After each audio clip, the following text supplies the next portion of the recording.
విడిది.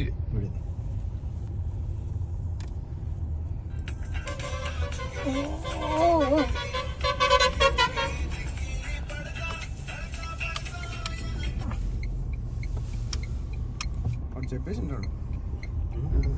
చెప్పేసి ఉంటాడు.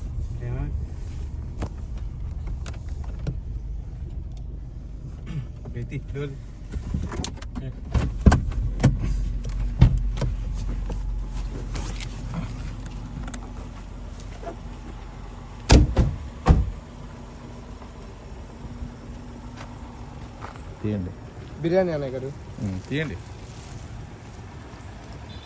బిర్యానీ 2 సంవత్సరాలు.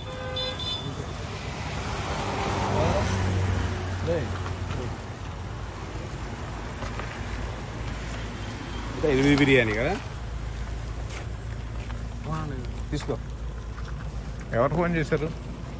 హాస్టల్ నుంచి వచ్చారంట. ఆ? హాస్టల్ నుంచి వచ్చారంట అన్నయ్య గారు. ఎవరు వచ్చారు? ఫోన్ చేశారంట. ఫోన్ చేశారా? ఏ హాస్టల్లో?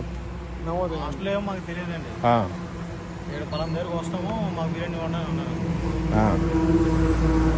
ఏ హాస్టల్లో తెలీదా మీకు? ఏ హాస్టల్ మాకేం తెలియదు. హాస్టల్లో తెలియదు, లేదా ఫ్యాక్టరీ వాళ్ళో తెలియదు. ఇంకేమో చెప్తున్నాడు కదా నవోదయ అని, మళ్ళీ మీరు తెలదంటే ఏం చెప్పాడు కదా నవోదయ అని. చెప్పారా మీరు? చెప్పలేదా? నవోదయ అని చెప్పినప్పుడు మళ్ళీ నా తెలదంటే ఏంటి? మీ వాయిస్ అంతా రికార్డ్ అయిపోయింది అక్కడ.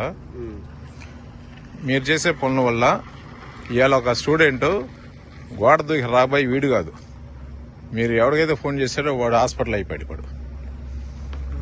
బిర్యానీ అంత పదండి, మీరు పోలీస్ స్టేషన్ పదండి.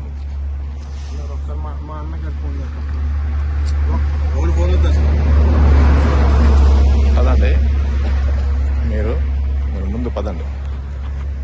పెట్టన్న గారు ఇటువంటి చెప్తా. ఒక్క నిమిషం అన్నగారు, ఒక్క నిమిషం. మా అన్నయ్యకి ఫోన్ చేస్తే ఒక్క నిమిషం వస్తారు అన్నగారు. మీ అన్నయ్యతో మేము మాట్లాడాల్సిన పల్లె. మీరు పోలీస్ స్టేషన్ పదండి ముందు. ఆడి వెనక ఆడికి వస్తాడులే కదా. రోజుగా పిల్లలకి బిర్యానీ సప్లై చేస్తూ వాడికి ఫుడ్ పాయిజన్ అయ్యి